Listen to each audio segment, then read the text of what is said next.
नमस्कार, मी गणेश शिंदे. आपण पाहता जी मराठी न्यूज. बातमी म्हणजे पारदर्शकता.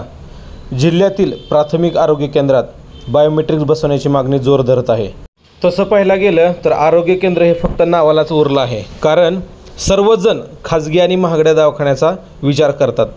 प्राथमिक आरोग्य केंद्रात त्यापैकी सुविधा नसल्याने, बऱ्यापैकी सुविधा नसल्याने असे निदर्शनाला आले आहे.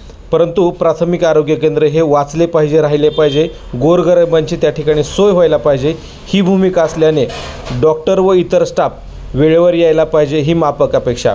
परंतु वैराग प्राथमिक आरोग्य केंद्रात असं काही दिसत नाही. डॉक्टर व इतर स्टाफ वेळेवर येत नसल्याचे या ठिकाणी दिसत असल्यामुळे ऋषिकेश दिंडोरे या सामाजिक कार्यकर्त्यांनी बायोमेट्रिक्सची मागणी करत प्राथमिक आरोग्य केंद्राचा पारदर्शक कारभार सर्वांच्याच निदर्शनाला यावा आणि वैराग प्राथमिक आरोग्य केंद्रामध्ये उपचार घेत असलेल्या गर्भवती महिला, नवजात बालक किंवा तेथील असलेले वृद्ध यांची वेळेवर सोय व्हावी एवढी माफक अपेक्षा करत ऋषिकेश दिंडोरे यांनी अर्ज केला आहे. जी मराठी न्यूज, वैराग.